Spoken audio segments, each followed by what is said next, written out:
I'm going to try to continue this before I run out of natural light back there. Okay.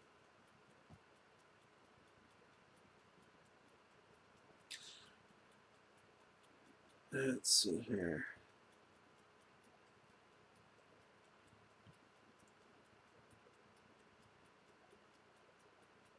With that, the crying Muhammad Yusuf Yasser closed his eyes and started shooting in the direction of Atif, doing the screaming for Atif. All who watched screamed and cried in horror as a spray of blood went everywhere. When the ringing in their ears died down, Atif was a bloody mess, yet still alive. He gasped and gasped out, "Oh, thank God, I'm free." The van driver shot Atif in the face. Surprisingly, as a look of peace flittered briefly in his face, Atif died. Yeah, surprisingly, as a look of peace flitted briefly in his face, Atif died.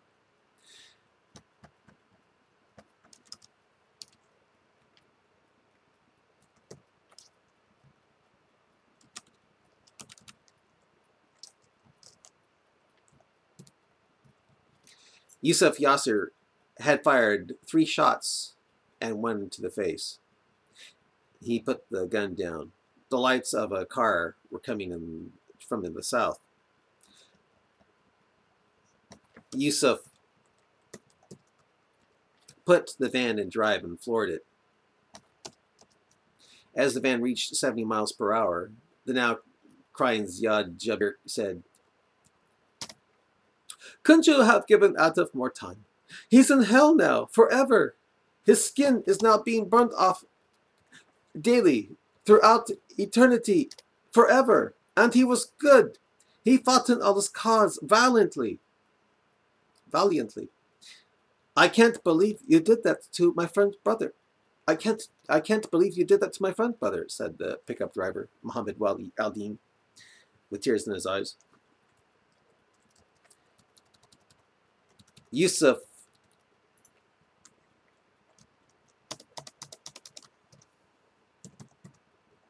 Yasser asked, when you were coming from Omaha to join us yesterday, did he show any sign of unbelief?" Wali al-Din thought for a while and said, "No, he was the most pious of our mosque, the most devoted to Allah's cause." With that,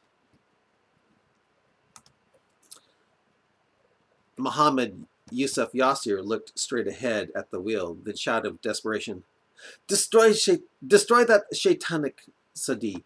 Destroy it, now!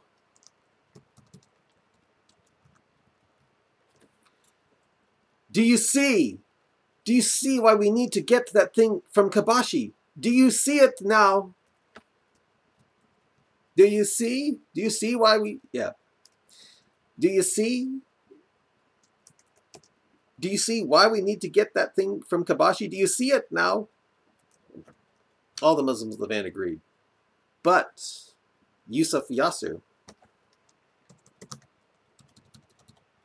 didn't know if they were saying that just because they saw this life as the important life or not. "What are we going to do with Atif's body?" asked Muhammad Thayer Thaqib. Yeah, asked Muhammad Thayer Thaqib.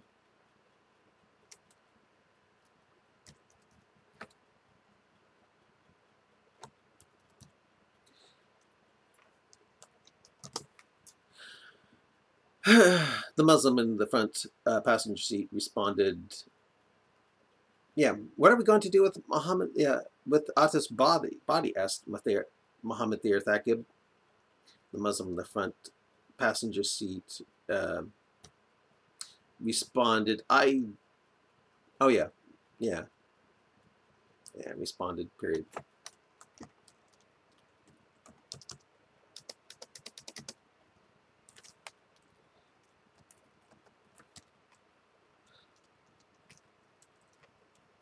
"I don't know. I leave it up to Allah.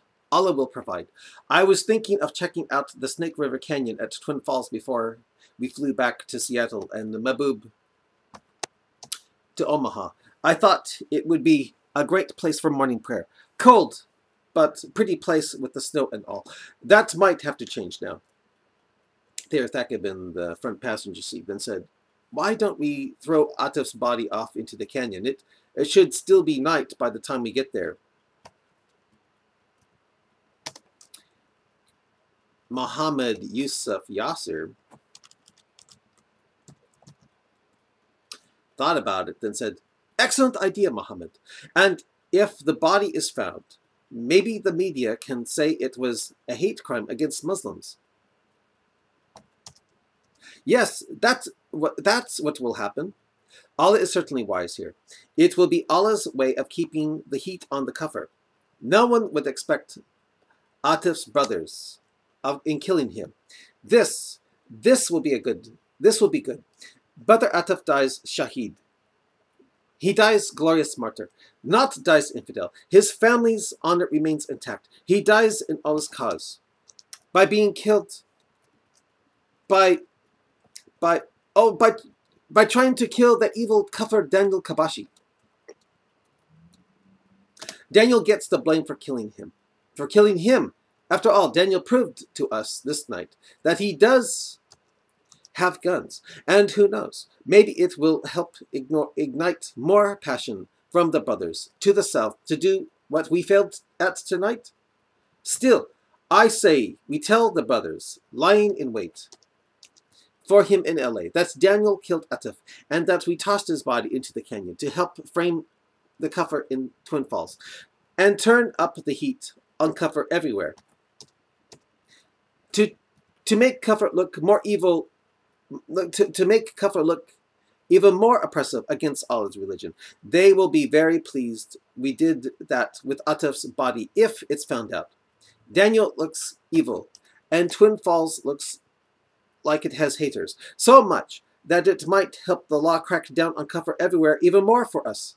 Maybe Sharia can be completely implemented in America, instead of partial like it is now. A couple of Muslims in the van got excited over the idea. Wali al-Din said, I bet that's why Allah has this happen. I bet that's why Allah had this happen. Allah let Atif off the straight path to give Islam more victim status, to stick it to the kafir everywhere, and increase the hunt on Daniel Kabashi, said Mabub. Boy, this sure all sounds deceitful, said the young-looking Muhammad Ziad Hura Jabir, who mimed throat-cutting, sitting next to the dead Atif. The van driving Yusuf Yasser smiled and said, boy, doesn't it, though? But as long as there is 1 inch of earth that is not under the territorial control of Islam, we are at war, brother. War is deceit, like Muhammad, may Allah pray on him and give him blessing, so rightly said. Yeah, Yusuf Yasser looked back at the dead Atif and said,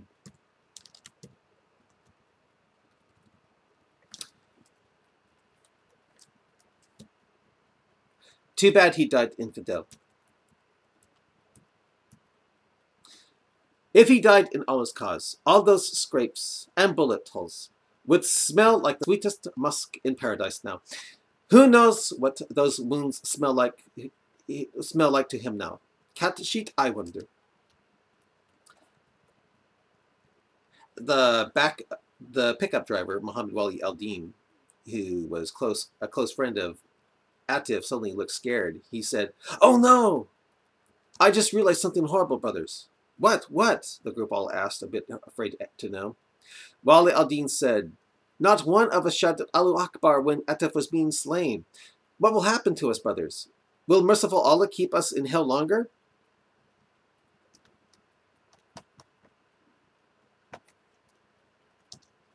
Yeshua Yasser thought and said, if you miss Salat, you make it up. It's probably that way with Allahu Akbar being missed when killing in Allah's cause. So let's chant it now. With that, they all started chanting Allahu Akbar. Praise be to Allah, said Yusuf Yasser with growing excitement and happiness. He then looked at Muhammad Ziad Hura Jabir, whom I'm throat cutting, and said, "Destroy that CD." Ziad Hura Jabir acted like he was going to, but didn't. Instead, he chanted a half-hearted Allahu Akbar. But after each cry in Arabic of Allah is greatest, he then quietly mouthed the words, "At making us all a criminally insane." And they caught their night journey back. Oh, and they continued their night journey back to Twin Falls.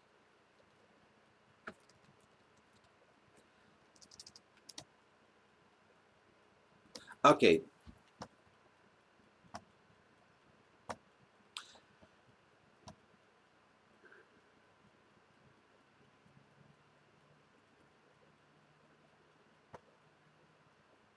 It's too dark now. It's too dark now. Okay.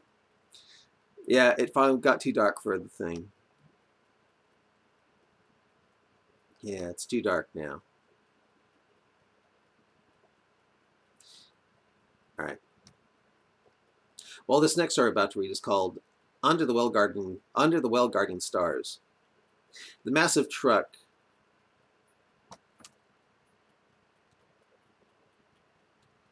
Yeah. The massive truck looked a bit small to Daniel and Sally as they stood under a bright, starry sky.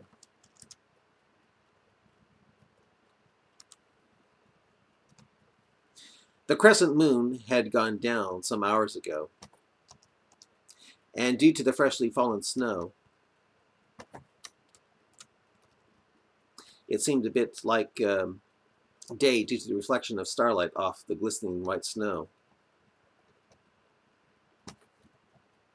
Their eyes had adjusted to the darkness. Oh. Their eyes adjusted to the dark, and even though it was cold, they seemed to enjoy seeing stars without the interference of without the interference of city light. Daniel had his 357 Magnum, and Sally had her ears.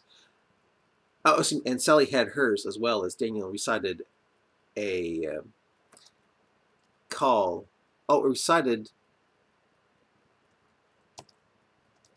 a poem saying, "When I behold the charm of evening skies, their lulling endurance, the pattern of stars, with names of bears and dogs, a swan, a virgin, other planets that the Voyager showed were alike, and so unlike our own, and with all their diverse moons, bright disks, weird rings, and cratered faces, comets,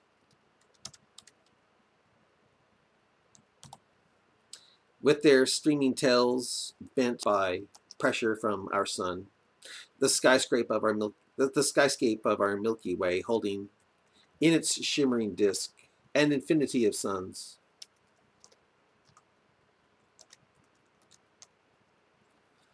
Or say 1,000 billion, knowing there are holes of darkness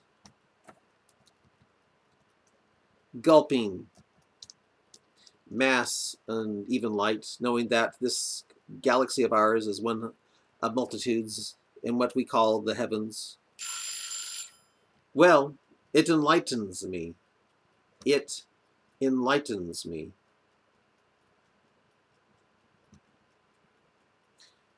Sully smiled and said, "That was a pretty good poem. Did you come up with that?" "I sure did," smiled Daniel with a look to the side. "Well, yeah," said Daniel, looking to the side. "Well, actually, only the last part." "The last part?" The part about it enlivening me. Only that part, for it all does enliven me. The rest was written by our second to worst president we ever had, a guy who probably should have stuck to poetry. But again, all that up there and here actually does enliven me. Yeah, I think I'll stop it here.